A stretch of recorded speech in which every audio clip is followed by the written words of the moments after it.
자, 또 하나는 뭐냐면 아까 이제 농사를 얘기했지만 그다음에 뭐냐면은 이 고래잡이가 있어요. 최초의 고래잡이가 우리나라다 이렇게 이야기를 합니다. 그래서 울산 방구대 암각한데요. 울산 방구대 암각한데 보시면은 고래들이 있어요. 60여 마리의 고래들이 있고 그다음에 여기 요런 데 보면은 잘 안 보이시겠지만 배가 있습니다. 배가 여러 채 배가 있어요. 그다음에 여기 보면 얼굴이 있는데 이건 샤만입니다.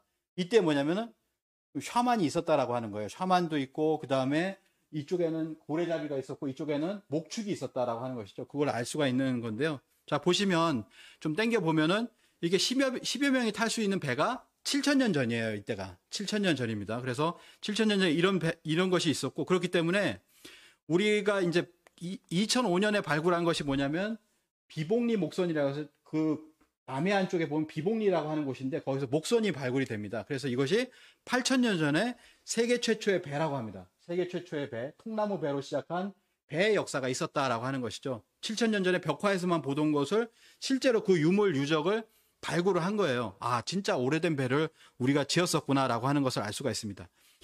이거를 우리가 이제 KDNA라고 할 수 있을 것 같아요. 그래서 어떤 배 또는 이제 그런 어떤 대륙성, 해양성이라고 한다면 해양 강국이었던 우리나라가 결국에는 뭐냐면 늦게 시작을 하더라도 그것이 해가지고 전 세계 1위를 해버리잖아요. 대형 선박을 제조하는데 우리나라만 한 나라가 없었죠. 그래서 조선업이 7년 만에 세계 시장 점유율 1위를 달성했다. 계속해서 1위를 했습니다. 계속해서 1위를 했는데 중국이 저가 정책을 갖고 나왔어요. 10% 15% 깎아주겠다라고 해가지고 했는데 중간에 몇 년 지나니까 고장이 나죠. 그러니까 비싸더라도 한국 거 쓰자라고 해가지고 그 기간이 뭐냐면 7년이에요. 그러니까 뭐냐면 실제로는 쭉 우리나라가 계속 그 기술은 1위였던 겁니다. 예.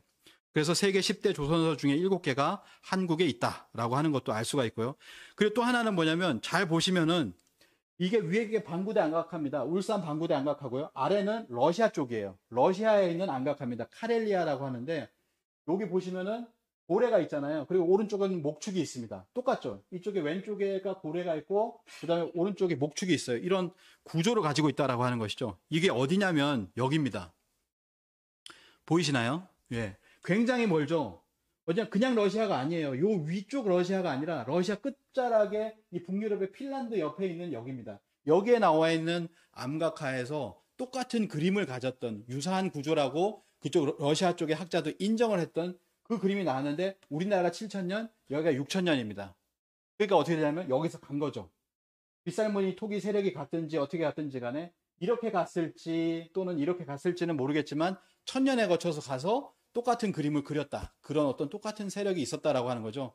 그러니까 우리가 과거에 우리의 한국인이라고 할까요? 과거에 우리 조상들의 어떤 영역이라고 하는 것을 그냥 우리 스스로 재단할 수가 없다. 그들이 어디까지 갔을지, 그런 어떤 DNA를 갖고 있을지 그걸 이제 봐야 된다라고 하는 겁니다.